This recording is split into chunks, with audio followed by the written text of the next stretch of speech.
Episode number 214, Visual Bootcamp, Producing Dynamic Media Content for Your Screens. Part 1. Let's do it. This is the definitive podcast for helping you plan, create, and execute dynamic worship experiences at your church. Useful, practical content in the areas of production, worship, communications, first impressions, and more. This is Making Sunday Happen. Well, hey guys, welcome to Making Sunday Happen. I'm Carl. I've been on the road the last few weeks to Design Revival and that church conference in Atlanta and Charlotte. And next week I'll be at SALT in Nashville. And I have to tell you guys, it's been an honor and a privilege getting to meet you guys in real life. So if you've come up to our booth or if you've found me at a conference, thank you for doing that. Thank you for your encouraging words, and it's been just a pleasure meeting you. If you're at SALT next week in Nashville, please come up to our booth. I would love to meet you, or if you see me around, please feel free to stop me and say hello, because I would love to chat with you at SALT. You guys have just been great friends, and I really appreciate it. Some other great friends that we have met and gotten to know really well over the last few months is our friends at Ministry Brands, specifically their company Share Faith. We've recently partnered with Share Faith as their first ever media producer to add content to their massive library of media. We don't take that lightly. We're their very first producer to come on with them to offer our media content in their library. They serve thousands of churches, and it's such an honor that our media now lives in the Share Faith membership platform. So I've had the opportunity to get to know the team, and recently I was interviewed by the media director over at Share Faith, my friend Tim Cross.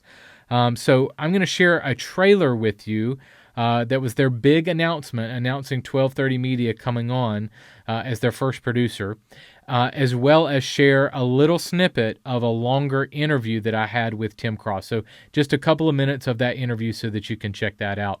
And then I'll be back to share with you how you can get our content on Share Faith. So check this out real quick.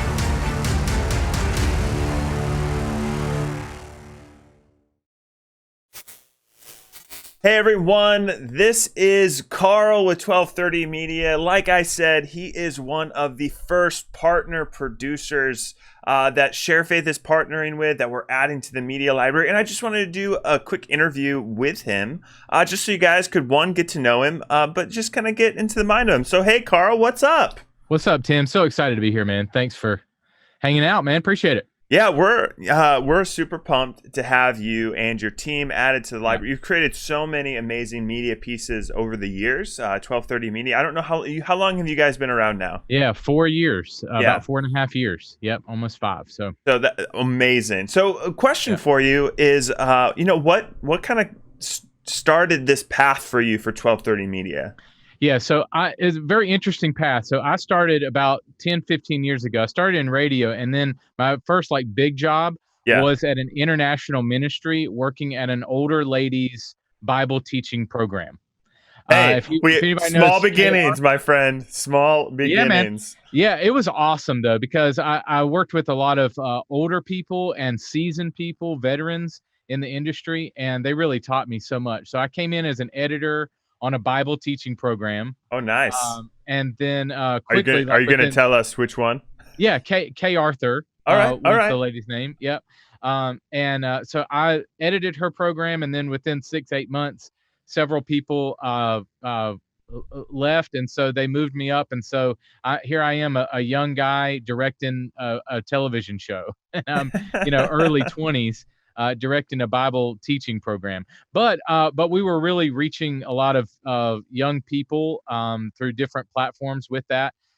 through the ministry. So anyway, that's where I started. Yeah. And then I moved into church world and became a media guy, media director Very cool. / content guy. Yeah, sure. At how you wear many hats. Um, All media directors do. Side note, yes, 100%. All media directors are also universally many different things. yes. So I worked on 2 church staffs, one at a church in Mississippi, and then most recently New Spring Church. Okay. And Really, I New did, Spring. yep, in Oh, South so Carolina. cool. Yeah. Yep, yep. And then so I was doing content for a lot of that, and also leading volunteer teams to produce the Sunday morning. So I kind of had my hand in both the content side and the execution side of a worship experience. Yeah. So that's where I started.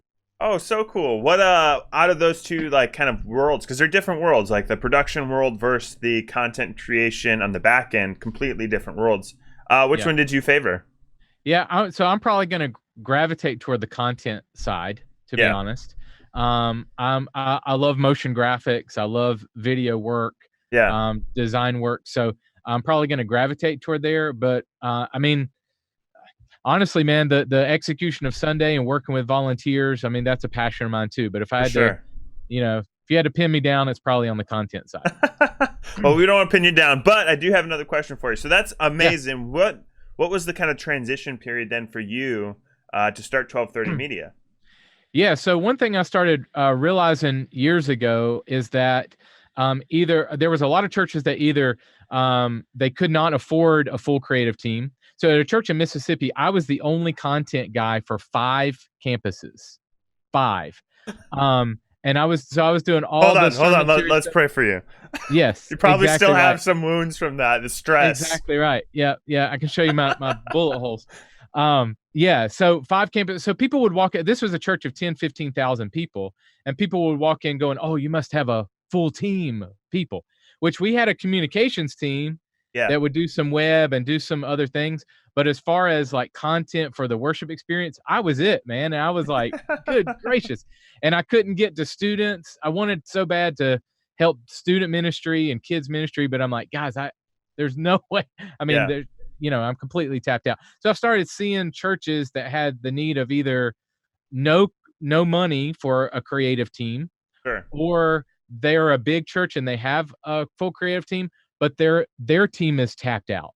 Which when I started 1230, I was thinking, okay, we're going to get the smaller churches that they can't, don't have the budget for it.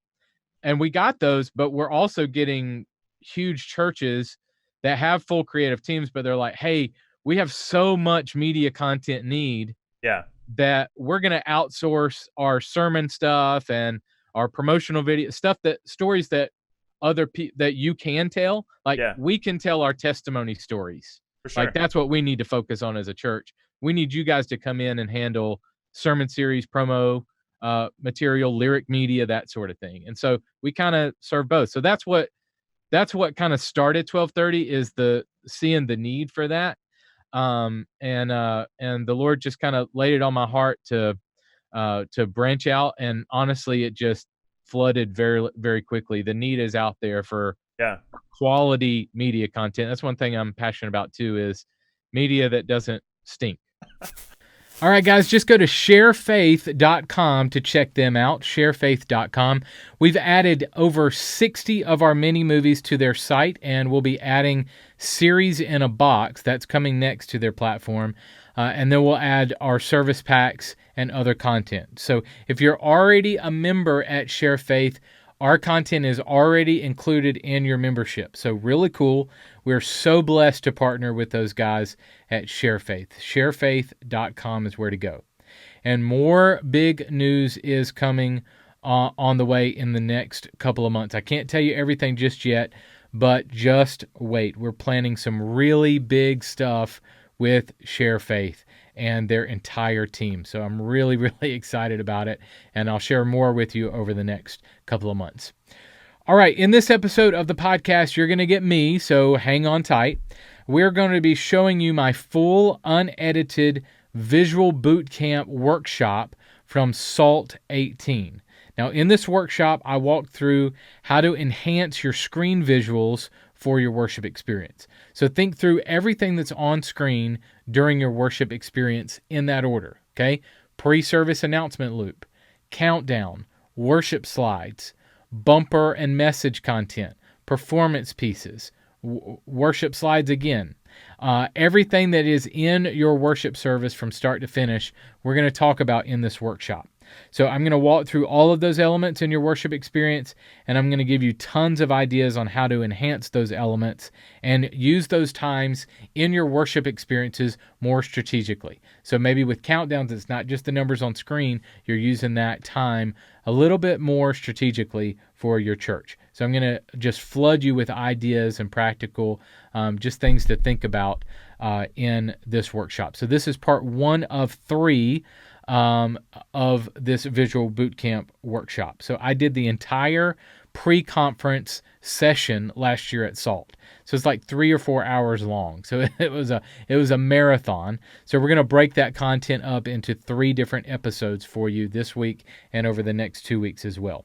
So you'll hear me talk about this, but you can go to 1230.media/Visual Bootcamp, 1230.media/Visual Bootcamp, to download the entire workshop PDF. So everything that I talk about, and it's not a fill in the blank either, I just give you the content, okay? So you'll also find on that website or that URL free ebooks, coupon codes, discounts, and other resources there for you. 1230.media/Visual Bootcamp is where to go. All right, this is part 1 of 3 of Visual Bootcamp, my workshop from last year's SALT conference. Here we go. Okay, so you are in Visual Bootcamp. So my name's Carl Barnhill. I run a company called 1230 Media, and we create media content for churches. And then Jacob Pageant, who I just met over the last week or two, is the lighting specialist here at Long Hollow. So you're going to hear from both of us today. So I want to kind of give you a heads up on kind of what the afternoon looks like. You are going to be in here for a while, unless you bail, which is totally fine. So we're going to go through every element of your worship experience. So if you kind of think through the flow of your worship service, you have pre-service from a screen standpoint. So what is on your screen in a worship experience? Okay, you got pre-service slides, you have countdowns, you have worship slides, your message content, maybe a performance piece, your announcements. All of that, we're going to walk through every single element of your worship experience and talk through ways that you can enhance those elements visually. Okay, so that's what's going to be happening, and we'll hit all those. We'll try to take breaks along the way. And then Jacob is going to share some lighting and stage design. So you're going to get visual, like stage visual stuff.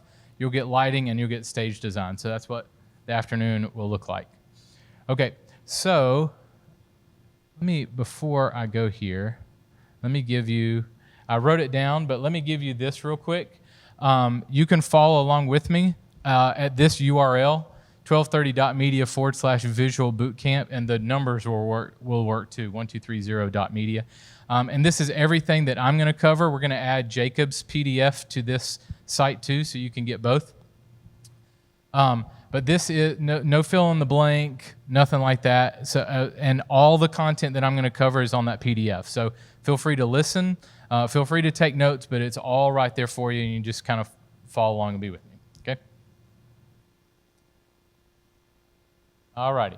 Okay, so let's start with pre-service announcement loops.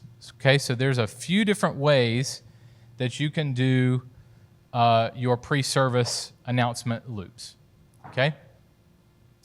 The first way is still slides that loop, and this is what a lot of churches do. Just straight an announcement slide, and it goes to the next one, and the next one, and the next one, and then loops back around. Okay, so that's the most common way.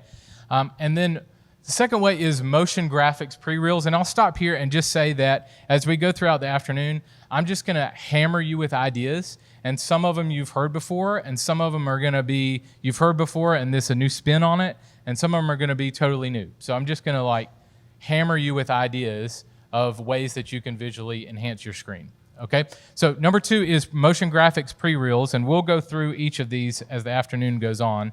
but these are self-contained videos. They're like 10 to 15 second, and you drop them in your presentation software, and you put them back to back to back, and they can loop back around. I'll explain that later on.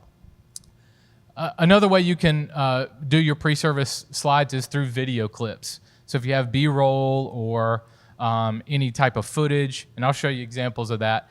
And then you could make animated slides built in your presentation software. You can have the text slide in and come in different ways. You can build it all inside your presentation software, and then a mixture of. Okay, so we're going to walk through each of these, and I'm going to just throw ideas at you about ways that you can enhance each one of these. Okay, so what programs should you use to create your slides in? Linda, what do you use to create your slides? Photoshop? Okay, awesome. Don't get choked up on me. Okay, so Photoshop, Illustrator, and your presentation software. These are the three main pieces of software that you can use to create the slides. I've heard people, well, I create in Sony Vegas or I create in some other ones. I'm going to really encourage you to move to these. The Creative Cloud is not that expensive. Somebody know it's like $50 a month, I think, still. So do that. You get Photoshop, Illustrator, After Effects. It's well worth your investment. So learn Photoshop. In fact, if you don't know of lynda.com, is a great site for learning stuff. Photoshop tutorials and that sort of thing. Okay, so even if you're not a designer, you need to know how to design your announcement slides. And I'm not a designer is not an excuse. Well, I'm not a designer, but I'm the person in charge of it. Well, if you're the person in charge of it, then lean into getting some training, and that's partly why you're here. Okay, so let's talk through bad slide designs and good slide designs for announcements. Okay, so what makes an announcement slide bad? The first thing is your font choice. And Jacob was talking about this earlier. These are fonts to never, ever, ever use, okay? So Papyrus is the big joke. Everybody, you do not use Papyrus. I don't care if it's VBS. I don't care if it's Ancient Theme. Lico, you use Papyrus on some... Okay, don't do it anymore. All right, Comic Sans and its lookalikes. I don't care if it's VBS. Don't use it.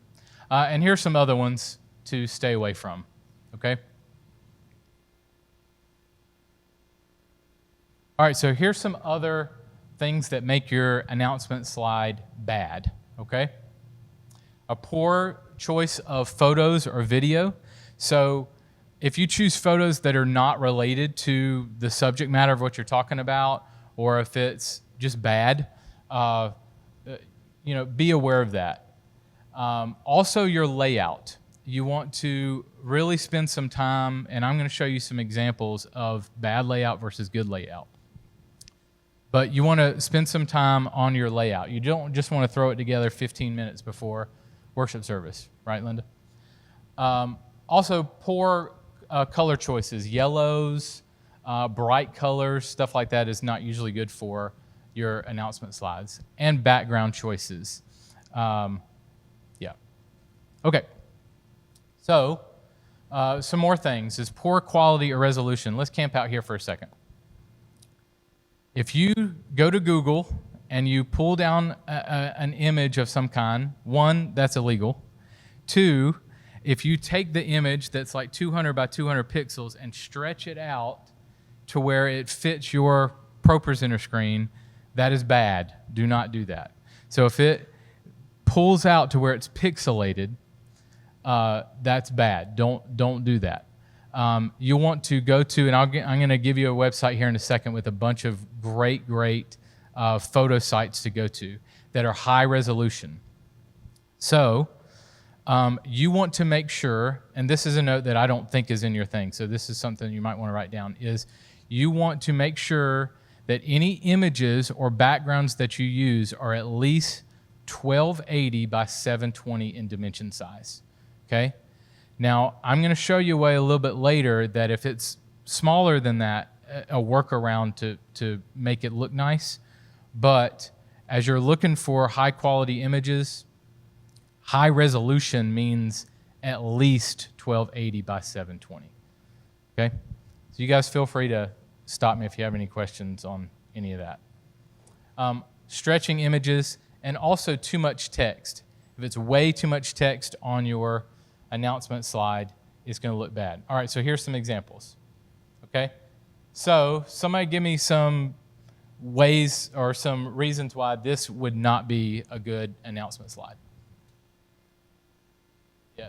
Too many words, too much text. Anything else? Yep. Yep.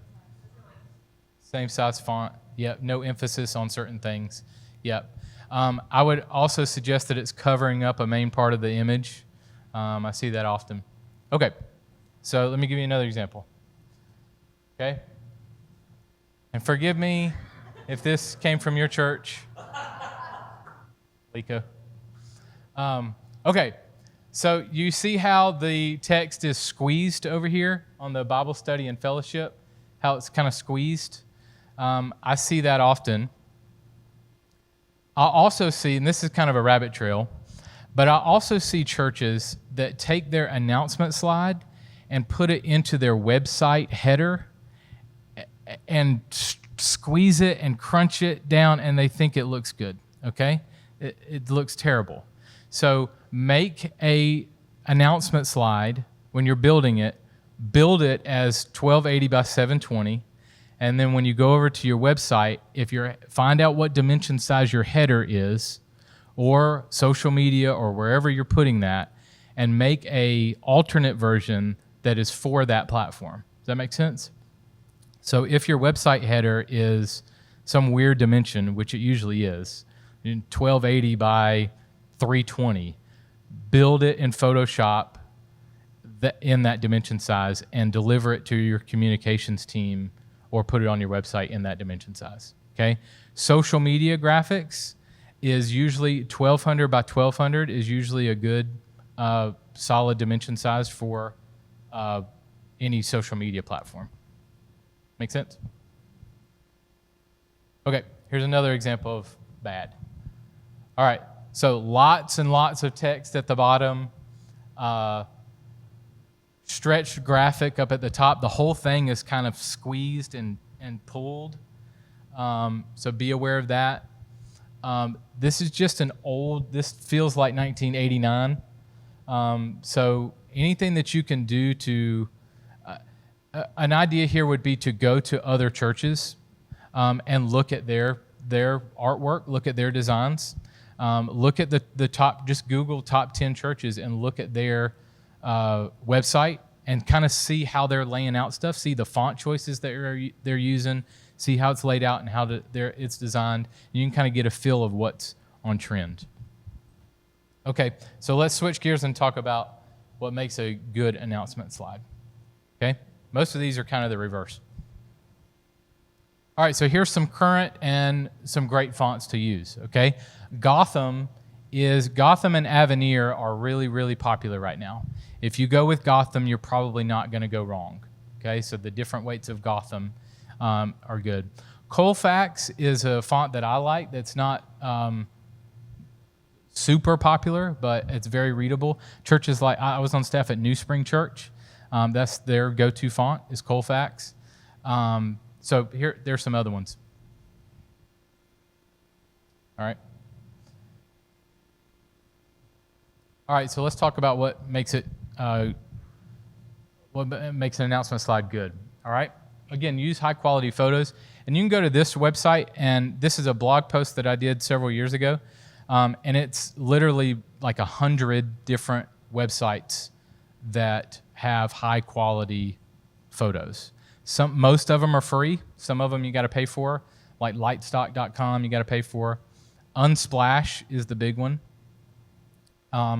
Also, another good one is EnvatoElements.com, the Envato network, ENVATO,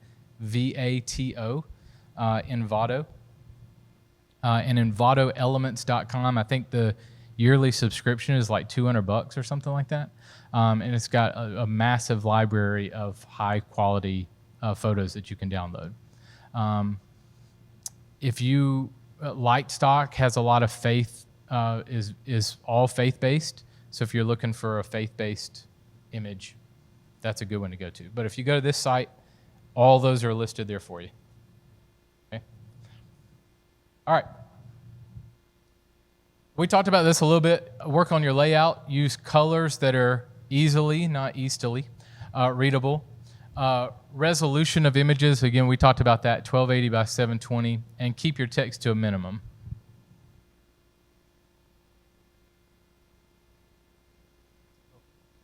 That's the corrected version, I guess. All right, so here's an example of a well-designed announcement slide. Somebody tell me why this one's good and the other ones were bad.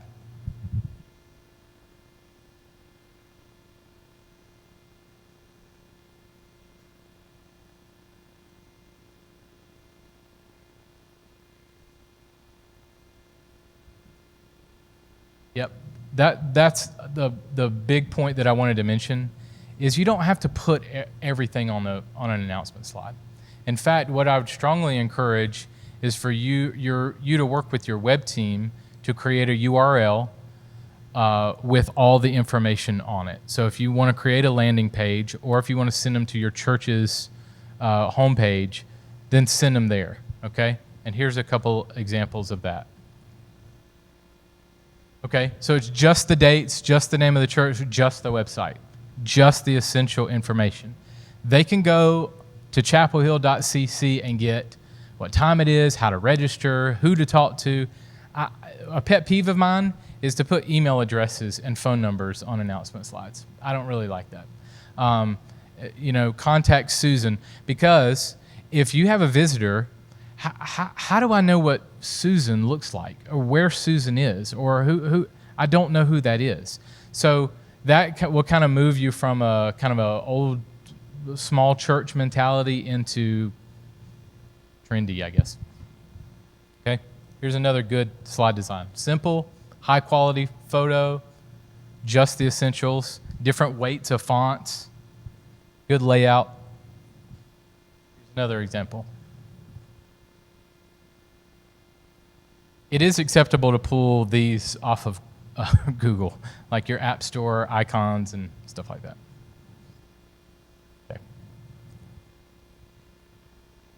Okay, so let's talk through executing slides.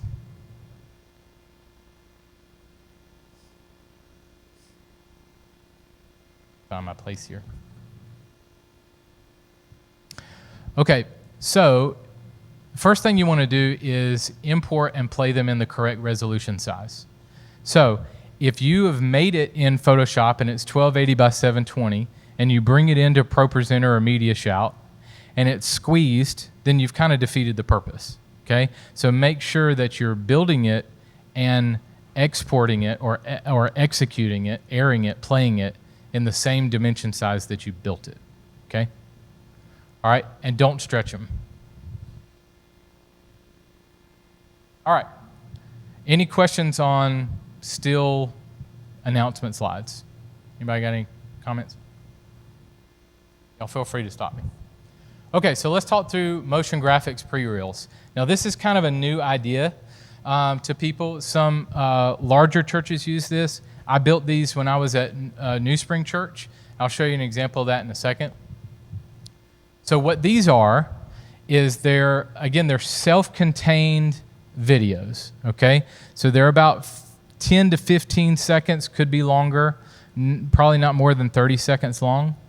And they usually have the church's logo, or they start and end with the same thing. So if you have a slide of the church logo, and then it transitions into an announcement, and then it transitions back to the logo, okay? So if you have one that advertises your men's conference, and then you've built another one that advertises something else, you can have 10 pre-reels, and it's just like your still slides. But if you put them back to back, and they begin and end with the same thing, it feels like one continuous video. Okay, so let me give you an example of that. Okay, so there's where it started. Then here's the announcement.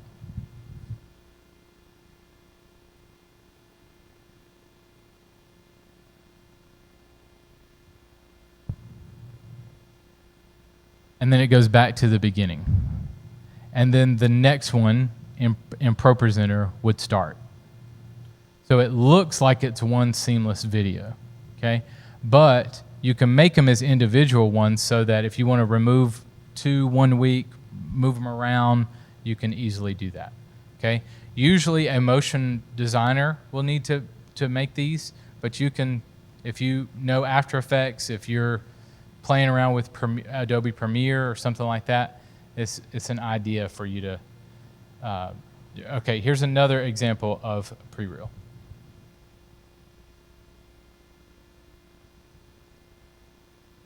Okay, basic information. That image is from Lightstock, I think.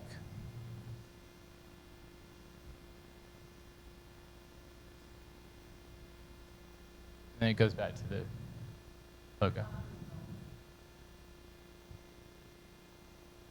I would say 15 seconds is a good time. This one that I just played was 30. Okay, so 15 to 30 seconds. All right, here's an example of one that doesn't begin and end with the same thing, but it's just kind of a motion graphic, a little motion graphic video. Okay, comes up and talks about your app or whatever, and then at the end it goes away. So you could begin and end in white. So I think like this one started in white. You could transition it out to white, so white could be your transition. Okay, all right. Any questions on that? I know that's kind of a new idea. Any questions? Yeah. After Effects. Yeah.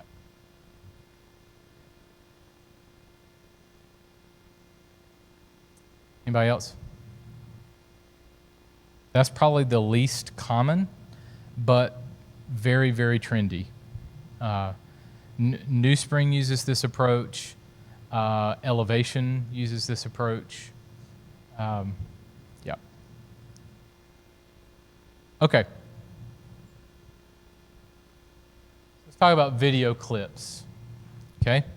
So Adobe Premiere is the video editing software that you need to use. Okay. Final Cut would also be fine. But you could take B-roll of your church and put some text on top of that B-roll and have it loop, okay? So if you did like a 30-second cut of footage and put some text on top of it and use that. So here's an example of that.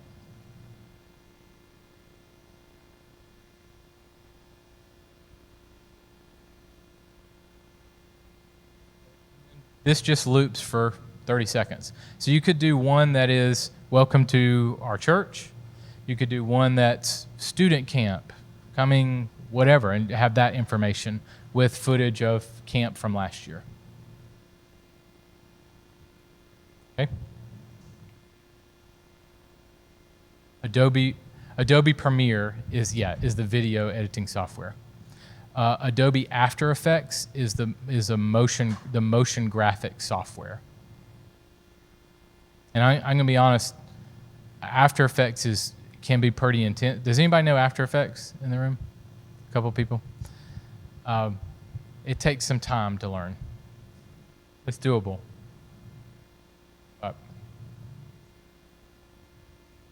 Yes. Yes. Yep. Yep. Do you guys know where to go for After Effects templates? Okay. Videohive.net, that's part of the Envato network that I mentioned. So videohive.net has a lot, and Envato Elements. If you do, that's the best thing I found recently, is Envato Elements. It's like $200 a year. It's got footage, like stock video. It's got photos. It's got After Effects templates. It's got all kinds of stuff, fonts, all kinds of stuff. EnvatoElements.com. Okay. Any questions on video clips? Okay, so let's talk through animated slides. This is, let's say you have a piece of footage, maybe some B-roll footage, and you drop it into ProPresenter, and that's your background, and then you can go into the editor, and you can create.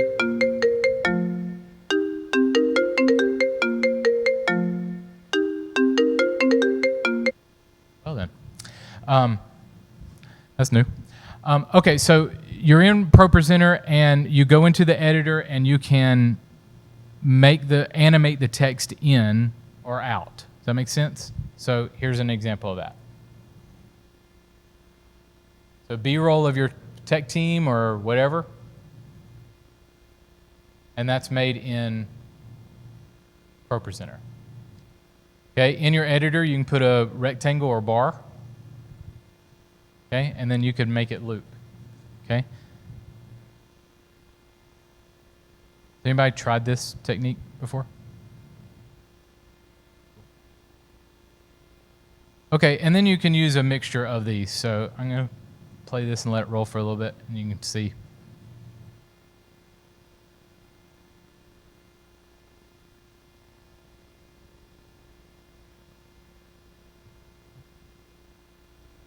I'm using white as just a transition element.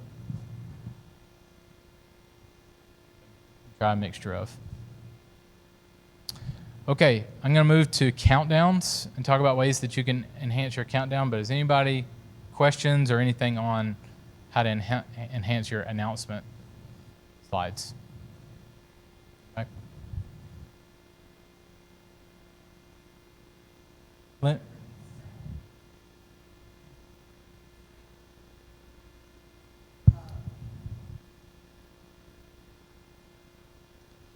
My suggestion would be to hold your sound elements for your countdown. Yep. I would probably let your announcement slides and anything that's pre-service or post-service, I would play music in the house and then not have any audio because it's almost jarring. Like, hang on, am I supposed to be watching the screen? But your countdown is kind of a good point to start introducing that. Okay, so let's talk through some tips for using countdowns. I would not use a countdown that's more than 5 minutes long. I've seen churches. There's a church in Charleston. Who's from Charleston? Somebody was from Charleston. Yeah. There's a church that we work with in Charleston that uses a 15-minute countdown. And their reasoning for it is to show it in the lobby so that people mingling will kind of know, okay, I have 15 minutes to get in there. I'm going to disagree with that because I think that you can use that time more strategically by pushing different types of announcement slides. You're going to get more, unless you're using that 10 minutes before the 5 minutes starts to really push out information, which I'll talk through a couple examples of that. I wouldn't do that. I just think it's too long. And if you have to build a 15-minute piece every single week with all your new announcements in it, then it's one video. It's a lot of time for your production team. So I would suggest either that, or you can use announcement slides and use your counter in ProPresenter or in your presentation software. That's an idea too. I think that your countdown should be series branded. Later on this afternoon, we're going to talk through what elements should be series branded. So we'll get into that. But I think your countdown should be a part of your series. Okay? So if you're talking on whatever your sermon series design is, your countdown should match that. And also try using your countdown to share additional information or stir the topic of the day. So let me give you some examples of different types of countdowns or different things that you can use in your countdowns to spur interest, to keep it fresh, to have people engaged. Trivia, some stats, quotes, talking heads. All right, so let me give you some examples of each of those. All right, so here's an example. Say you're doing a God at the Movies series. Okay, you could do movie trivia. Okay. I didn't put this in here, but do you know the answer to that one? You know who's going to be Mr. Rogers? Yeah. Yeah. Okay. Oh, I did. All right, so here's an example of like a stat or a did you know? Okay. So here's your series branding, and then here's just a stat about the topic. Okay, you could do, say you're doing a family series and you want to do stats on divorce or stats on relationships or whatever. It's a good way to do that. Here's another idea. If you're doing a church identity series, you could show B-roll of your church with some fun trivia about your church history. Okay? The point is, and I'll show you a couple more examples, but the point is, you can use your countdown strategically to push additional information out to your team, or to your congregation, rather. All right, so here's an example of what if 2 minutes left in your countdown, you have a pastor or somebody from your team come up and, hey, everybody, welcome to church this morning. I just want to tell you about our youth camp. Youth sign up is this week. It's and you go. Okay? You could also use you could put your video announcements inside your countdown. Okay, so instead of taking the time in your service to do video announcements, or even your host come out, you could put that your video announcement piece inside your countdown. You can also put in promotional videos. So this is a video on new service times, okay? About how in January we're starting new series service times at our church, okay? So this would be where I use audio. So use your countdown strategically. Does anybody have any ways that you guys have used countdowns a different way? Or have you used any of these ideas?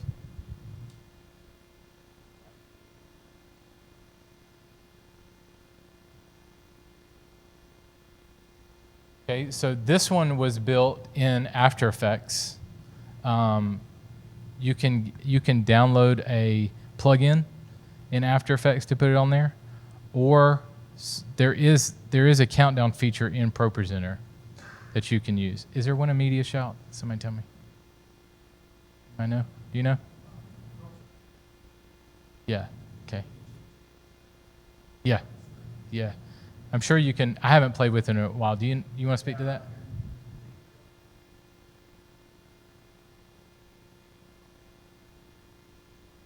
You take it into the editor? I mean, you go into the editor and change it?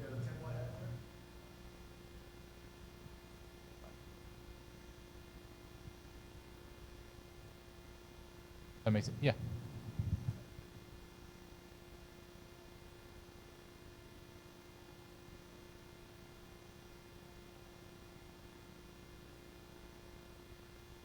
Yep. Yep. Is it a like a quick time with an alpha channel? Is that what Jeff does at CMG? Okay. Okay. Yeah. Okay. Any more countdown?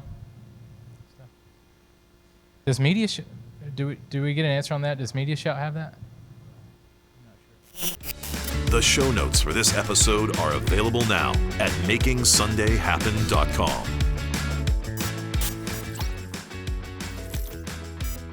This week in the mailbag, I have a question on volunteers from Barbara McKillop.